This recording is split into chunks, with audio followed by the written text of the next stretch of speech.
Sejak tahun 2020 kemarin, penanganan COVID-19 di Indonesia masih belum usai. Pandemi ini sedikit demi sedikit mengubah tatanan masyarakat dunia. Guna turut serta dalam memerangi pandemi, masyarakat diminta untuk melakukan segala kegiatan di rumah saja, seperti bekerja, sekolah, bahkan beribadah.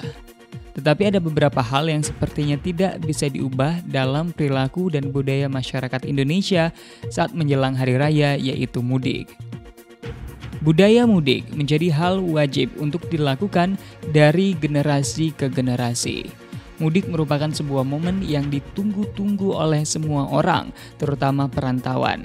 Karena hal ini merupakan momen berharga di mana mereka dapat meluangkan waktu untuk pulang ke rumah setelah setahun ataupun lebih merantau di luar kota untuk mengunjungi orang tua, keluarga, dan kerabatnya untuk bersilaturahmi.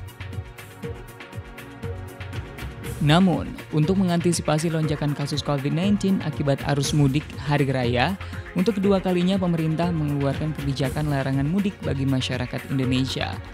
Menurut juru bicara Satgas Penanganan COVID-19, Wiku Adhisa Smito, ia menegaskan bahwa kebijakan yang dibuat ini sama sekali tidak menghilangkan esensi dari mudik itu sendiri, yaitu bersilaturahmi.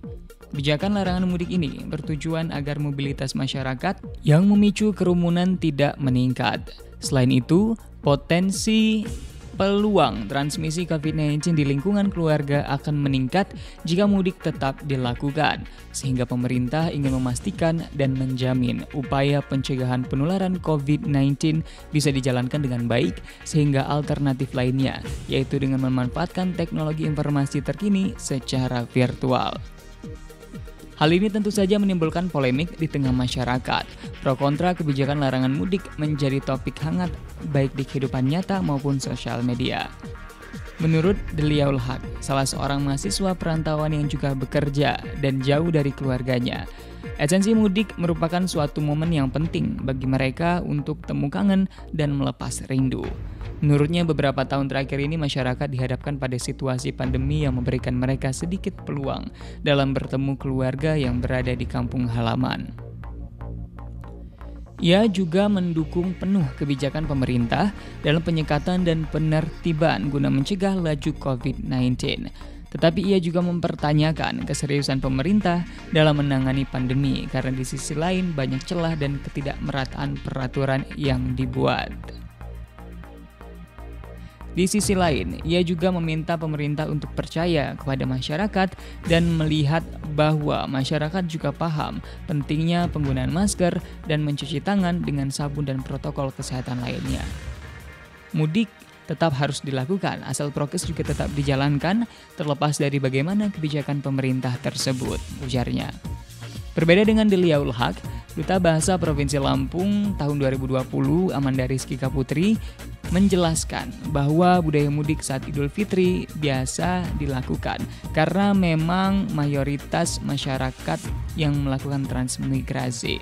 Tetapi di tengah pandemi ini, sebaiknya ia menganjurkan untuk tetap mematuhi aturan pemerintah. Menurutnya, di situasi seperti ini, masyarakat tidak boleh egois, apalagi larangan mudik yang dikeluarkan pemerintah memiliki maksud yang baik. Dan menyoal silaturahmi di situasi pandemi, masyarakat harus pintar-pintar dalam memanfaatkan fasilitas yang ada seperti video call, telepon, dan sebagainya. Melihat banyaknya masyarakat yang tetap melangsungkan mudik di tengah larangan tersebut membuat Amanda khawatir karena di satu sisi ada banyak masyarakat yang harus merelakan hari liburnya untuk tidak mudik dengan alasan sayang terhadap keluarganya dan tidak ingin berlaku egois untuk memaksakan mudik.